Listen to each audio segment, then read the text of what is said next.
Hello, everyone. This is Easter Sunday here in 2025.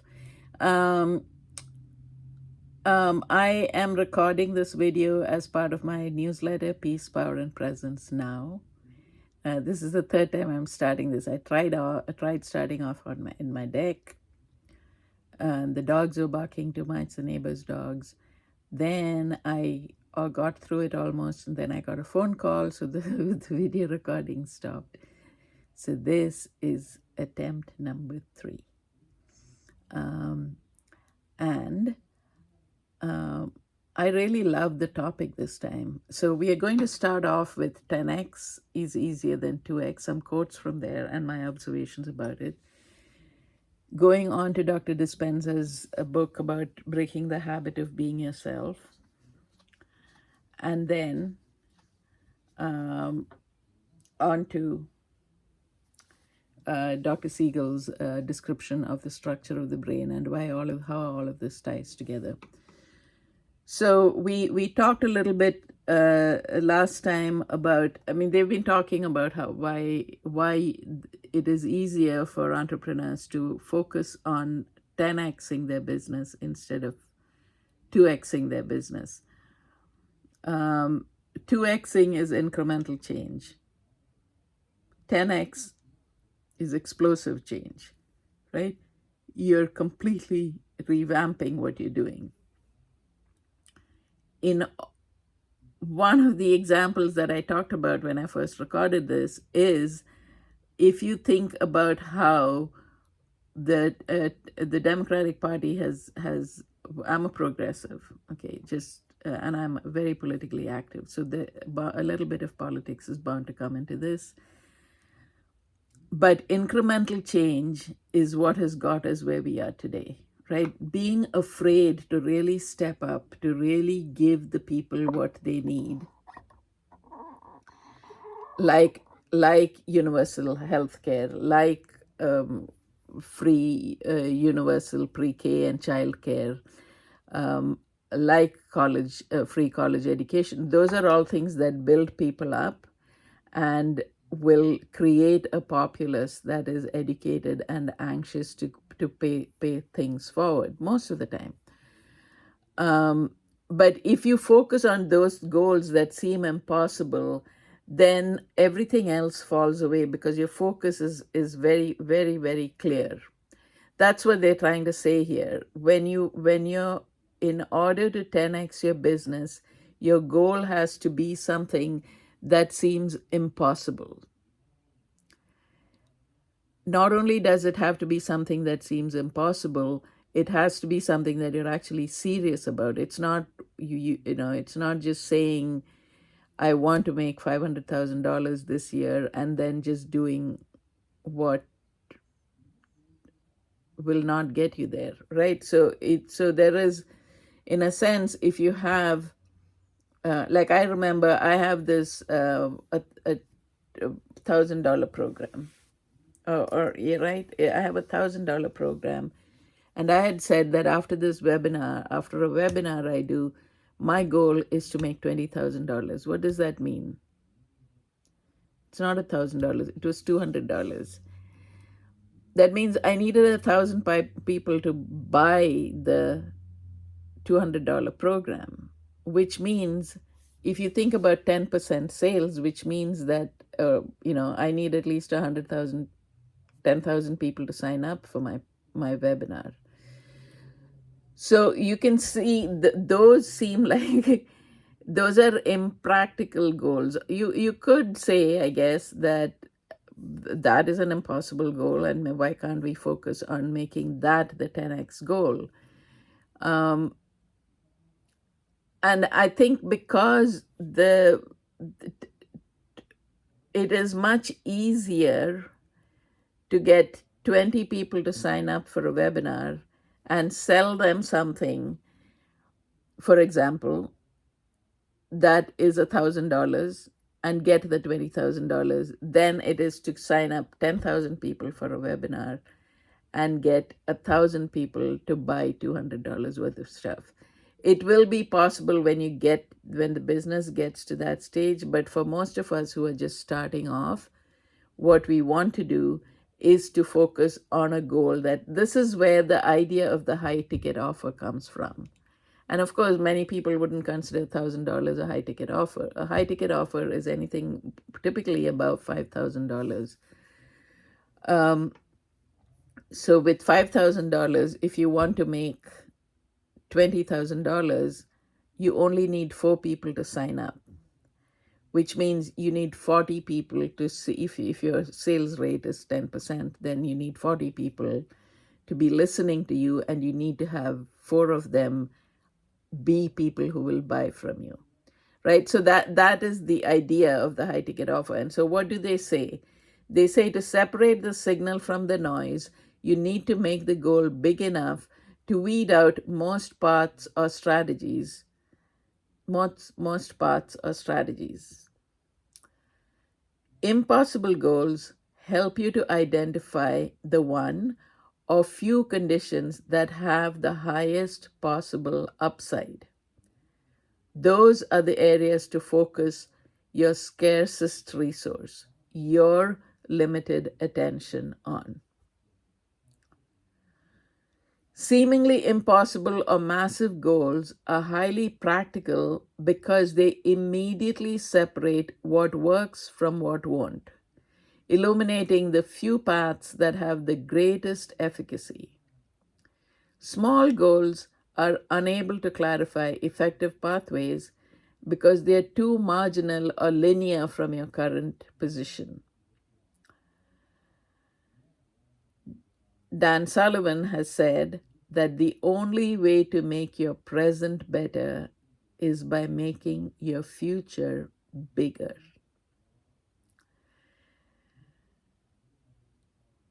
They go on to say that almost nothing works for 10x growth, which means if you take it seriously, and that is underlined, right? I'm underlining it. Almost nothing works for 10x growth, which means if you take it seriously, you'll have to be a lot more honest about everything that you are now doing. Does it actually contribute to this 10xing, right? If not, I have to leave it behind. You'll also have to be far more choosy about the paths you take forward, because only to an extremely limited set only because only an extremely limited set of approaches or conditions have any connection or efficacy for such a transformation. Tightly scheduled entrepreneurs cannot transform themselves. 2x is working in the business, 10x is working on yourself and working on the business. So when you're trying to transform yourself, a lot of your time may be involved in the transformation. For example, one of my coaches is Suzanne Evans. She is right now, and she and a group of her clients are training for a triathlon. That takes 3 to 4 hours of their day. That is the transformation. They're people who have never done a triathlon, who are training to do a triathlon. They are changing who they are by doing that training. Now, that takes 3 to 4 hours from their business.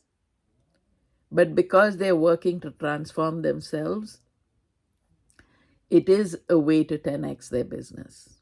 And I know that Suzanne talks about how she has actually,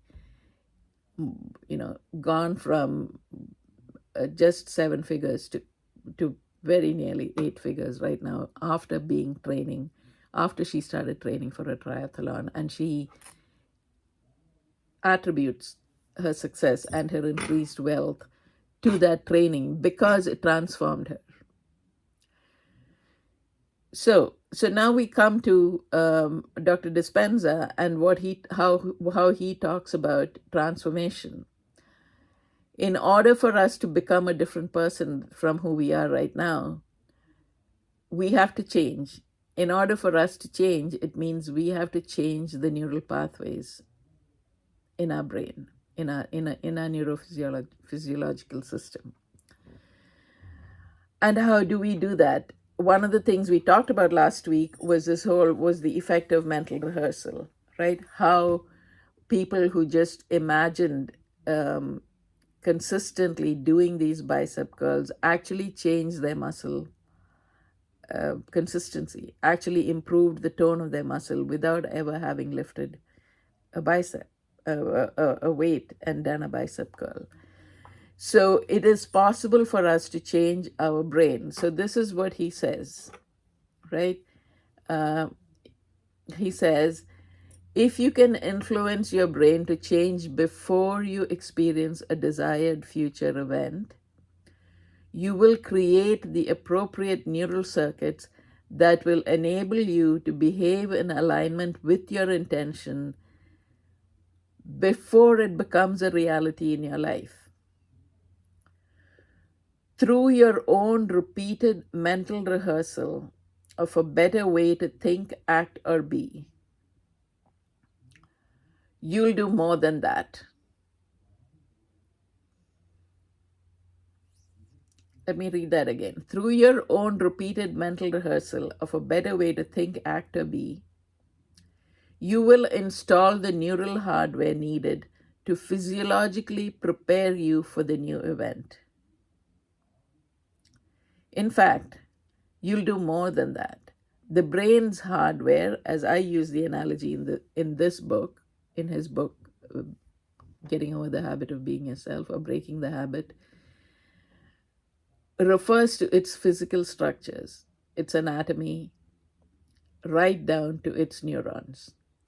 If you keep installing, reinforcing, and refining your neurological hardware, the end result of that repetition is a neural network. In effect, a new software program. Just like computer software, this program, for example, a behavior, an attitude, or an emotional state, now turns on automatically. Now, you have cultivated the brain to be ready for your new experience. And frankly, you have the mind in place so that you can handle the challenge. When you change your mind, your brain changes. And when you change your brain, your mind changes. So when the time comes to demonstrate a vision contrary to the environmental conditions at hand, it is quite possible for you to be already prepared to think and act with a conviction at hand. It is quite possible for you to be already prepared to think and act with a conviction that is steadfast and unwavering. In fact, the more you formulate an image of your behavior in a future event, the easier it will be for you to execute a new way of being. This is what we are talking about, right? When we are talking about manifestation, a lot of teachers talk about how it is important to be the person who will have the $500,000 business before you actually have the $500,000 business. And how do you do that? It is easy to say it, but how do you do that? That's why I love how Dr. Dispenza talks about it. It is by mental rehearsal. And mental rehearsal is not just, it's actually feeling the feelings. I talk about feeling your shoulders relax, feeling the satisfaction, feeling I always knew I was supposed to be here, and looking for signs where this is already true. I just had a revelation this morning, I'll tell you. I know that where I'm supposed to be is in front of a stage talking to hundreds of thousands of people. This is one of my goals, and it's a place where I feel very comfortable.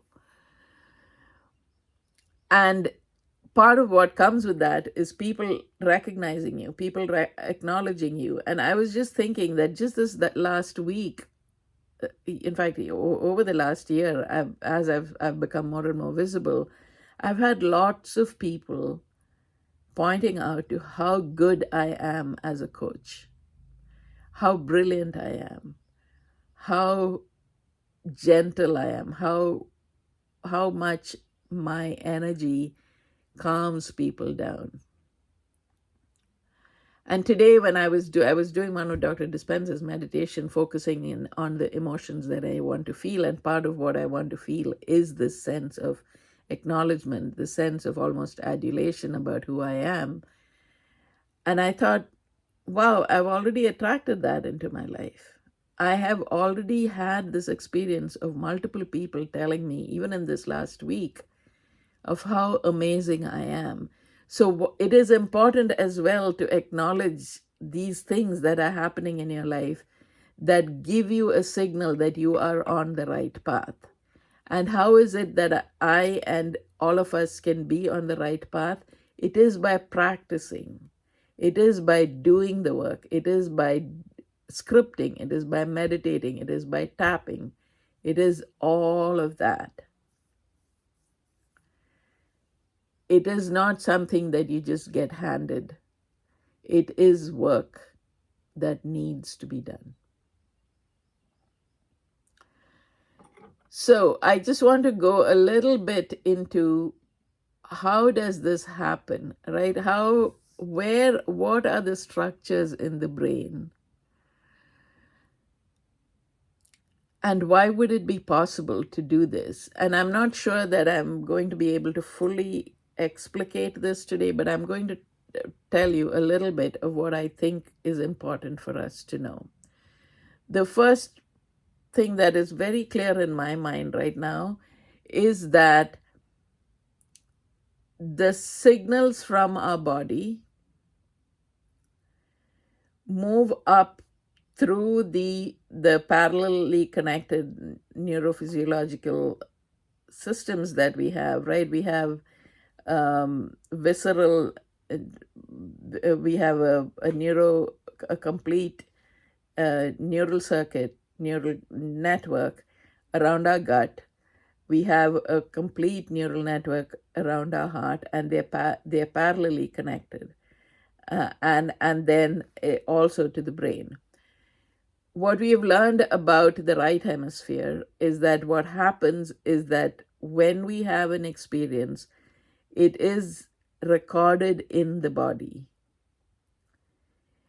That record in the body is taken from the body through the brainstem and taken first to the right hemisphere.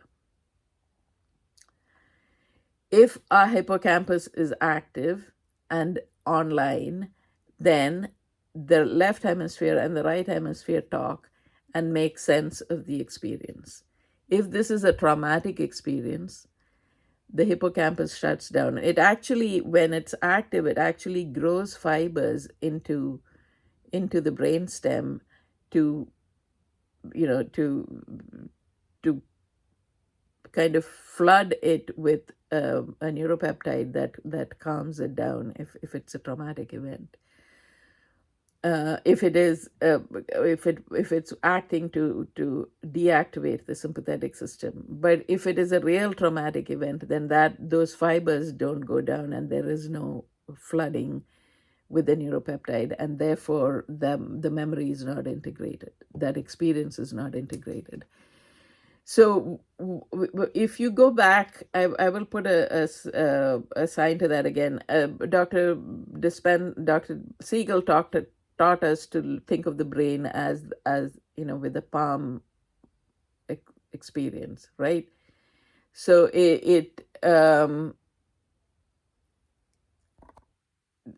so what happened is we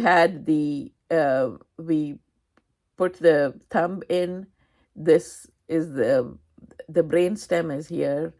This is the limbic system, and then he talks about how these nails here are. This is where this whole thing is the frontal lobe, and this is where the prefrontal cortex is. I think I'm saying that right. I'll put the link in again. But the reason to say that is this is the part that is connected to the limbic system, that is connected to the brain stem, which is then connected to the body, right, through the spinal cord. And so that is why techniques again like EFT and stuff work, because we focus in on what the physical sensation is, and then we um, deactivate that and create new memories. So when we are mental rehearsal is about using the knowledge about the physiology of the brain in order to create new synapses, new neural circuits, which becomes so embedded and becomes so true for us that we actually understand what the we not understand, we become the person who has the experience, who has the $500,000 business, or who does the work that she or he needs to do in order to create the $500,000 business. I hope that makes sense. I've got some notes written down here about what all the so we talked about the thumb becomes the, you know, just reading a little bits of this out. The brain stem is the oldest part of our brain. Like, it's also called the reptilian brain. It's the first to develop. It's essential for regulating physiology, respiration, heartbeat, state of alertness, response. It is also involved in creating a sense of safety, suppleness in the facial muscles, and ears are more open to others. So all that happens when the parasympathetic system is activated. When your sympathetic system when you're in fight, flight, freeze, when you're in fight, flight mode, your sympathetic system is activated and you're ready to, to run or pounce. Your facial muscles are not going to be relaxed. When your parasympathetic system is activated, that is when your facial muscles get relaxed, your ears are more open, you're more open to receiving information or receiving in general.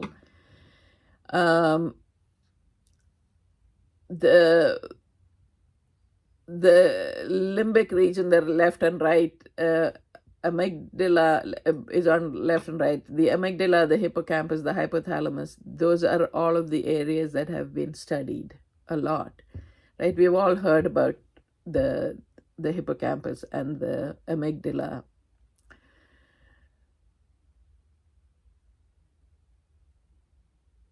So I'm going to take next time to condense this information about how the brain works with how doing these mental rehearsals actually works with the brain in order to change who we are. My notes here are a little bit erratic, so I want to do this better for you. But what I want you to remember is that when we work with the knowledge of how our system works, then a lot of what we are doing makes sense. Instead of blind faith, the science makes sense. And when the science makes sense, it's much easier to do these repeated things like mental rehearsals, which is why I'm so convinced that sharing this information with you will actually help you to change who you are and 10x your life in whatever way you want to do it, whether it's with your business, whether it's with your relationships, whether it's with your income, whether it is how you love yourself. All of it is possible once you understand exactly how the physiology of all of this works. So God bless. I will be back next week. This is a little bit erratic, I know, especially towards the end, but bear with me. I'll have more next week. Thank you. God bless.